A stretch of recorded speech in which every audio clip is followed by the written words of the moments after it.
Hoje nós vamos falar sobre como administrar o seu tempo para ajudar ao máximo o seu filho com pouco tempo. Sim, temos tempo duas vezes na mesma frase, mas eu vou explicar também a diferença dos dois tipos de tempo hoje. Primeira coisa que eu quero começar aqui é contando um pouquinho da história que eu aprendi. Quero começar falando com vocês sobre um pouco do que eu aprendi ali na época que eu estava na Natura.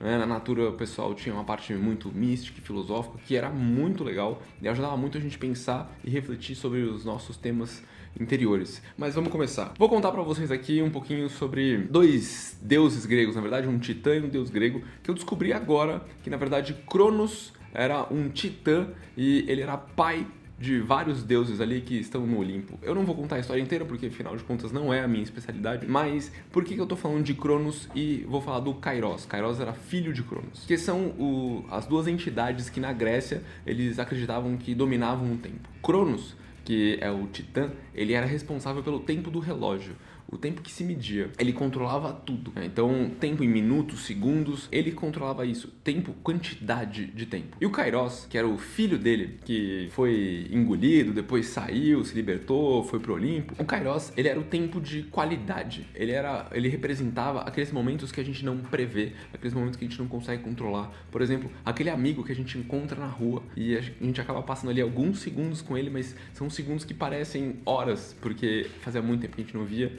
Ou quando a gente encontra uma pessoa e começa a bater um papo e o tempo voa e a gente nem percebe. É ali que o Kairos está. E hoje a gente vai falar sobre tempo de quantidade e tempo de qualidade. Faz sentido para vocês a gente falar sobre isso? Qual que é a diferença para vocês de quantidade de tempo com os filhos e qualidade de tempo? Uma vez que o tema hoje é como administrar o tempo para ajudar ao máximo o seu filho com pouco tempo. Como é que vocês administram isso?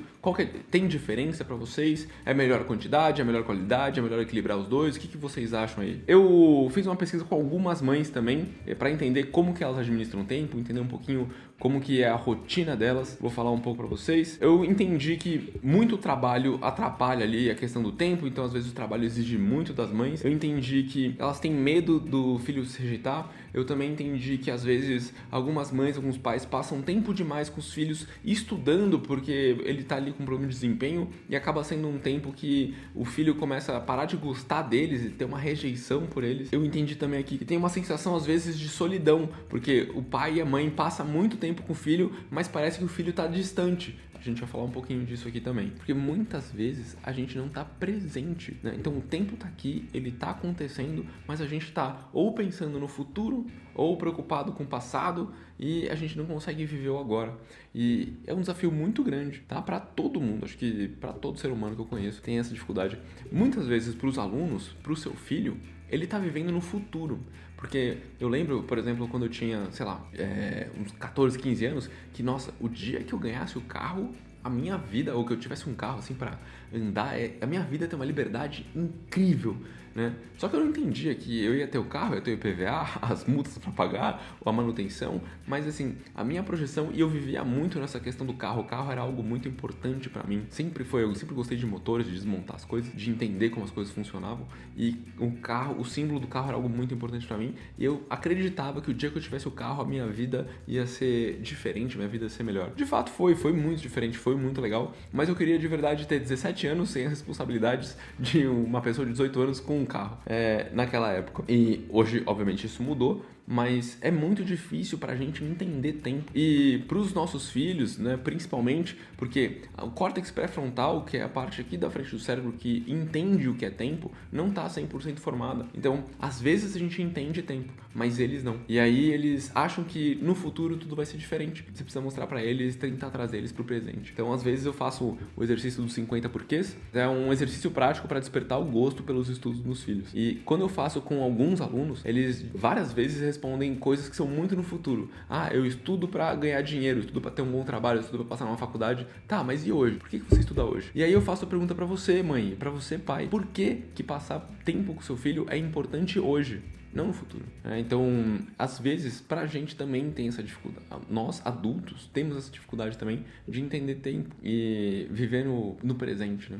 Então, e viver no presente é uma das coisas que mais possibilita a gente ter tempos de qualidade e conseguir perceber a qualidade do tempo que a gente tem. Mas pra gente entender um pouco do que é tempo de qualidade, a gente precisa entender que tem 2 pontos de vista aí, né? E aí, pensando nesse tempo de qualidade para ajudar o filho, tá? A gente precisa entender qual papel a gente, nós pais, vou falar nós, né? Mas eu não sou pai, mas enfim. Mas qual papel os pais têm e qual papel os filhos têm, ou qual papel os filhos acham que os pais têm, porque isso é diferente. Por exemplo, tem pai e mãe que acham que o papel deles é, bom, eu tenho que prover tudo pro meu filho e eu tenho que garantir que ele vá bem na escola para que um dia ele possa ser alguém e que isso vai garantir um emprego para ele. E aí esse é o papel que o pai acredita que tem. Quando você vai perguntar pro filho, o filho, o papel do meu pai é me ajudar quando meus amigos brigam comigo. E aí você fala, ué, tipo, completamente diferente, né? E às vezes essa percepção do que é o papel ajuda a gente a colocar mais tempo de qualidade. E uma das coisas que eu falo aqui também é que para as mães pensarem em ter tempo, para as mães e para os pais pensarem em ter tempo de qualidade para elas. Quantos de vocês estão cuidando e guardando tempo para vocês? Porque se a gente não tá bem com a gente mesmo, como é que a gente vai estar presente, tá bem e ajudar o outro? Eu aprendi num seminário que eu passei, que era durante 3 ou 4 dias, chamado Insight. Eu aprendi que a gente precisava primeiro cuidar da gente para depois conseguir cuidar dos outros. Tipo aquela máscara do avião, quando cai, você precisa colocar primeiro em você para depois colocar nos seus filhos. Porque se você não estiver bem, vai ser muito difícil você conseguir ajudar o outro. Então, queria chamar atenção para algumas coisas. Quanto tempo de qualidade você passa com você e depois, quanto tempo de qualidade você passa com o seu filho. Porque a gente precisa definir esses pontos primeiro para depois a gente conseguir administrar. Porque não adianta a gente pegar um método de gestão de tempo, definir tempo na nossa agenda para estar lá com o nosso filho, mas não estar presente. Eu já vi pais que estão lá com o filho, né? Não, eu passo o final de semana inteiro com meu filho. E aí, ou o pai tá aqui no celular, ou o filho, né? Porque, enfim, cansou ali e é muito difícil, às vezes, dar atenção o tempo inteiro. Será que é esse tempo que precisa?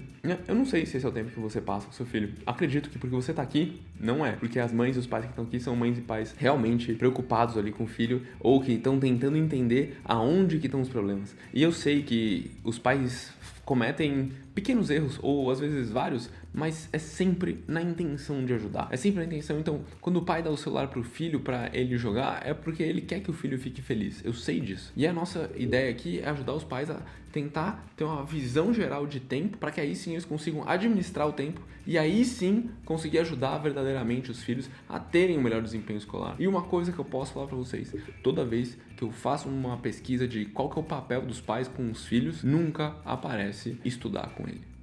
Pelo menos o seu filho não acha que esse é o seu papel. Se você for perguntar para a escola, eu conheço 2 ou 3 só que acham que o papel do pai é estudar com o filho. A grande maioria delas, e olha, eu conheço muita escola. A gente tem alunos de 35 escolas de São Paulo aqui e, assim, nenhuma delas fala que o pai tem que estudar. Na verdade, a escola é feita para o aluno conseguir caminhar sozinho. Óbvio, existem as atividades que são em conjunto com os pais e a escola faz isso, com que isso aconteça, mas a grande maioria das atividades é para que os alunos façam sozinhos. Porque o aprender vem de dentro, né? Então, ele precisa tirar de dentro, ele precisa se envolver, ele precisa colocar a mão na massa. Porque ver os outros fazendo, a gente até vê. Eu assisti o Gabriel Medina e o Ítalo Ferreira na final do Campeonato Mundial lá, pegando aquelas ondas gigantescas. Mas eu não tenho a menor coragem de entrar num mar grande daquele jeito. Na verdade, eu consigo mal ficar em pé em cima de uma prancha. Percebe a diferença? Então é importante que eles façam. Mas quando o filho acha que é obrigação estudar com a mãe, tá? Ou a mãe estudar com ele, ou o pai. O filho acha isso quando o pai ou a mãe habitua o filho a fazer isso, tá? Então, esse hábito é um hábito que precisa ser quebrado. Então, às vezes, o que acontece?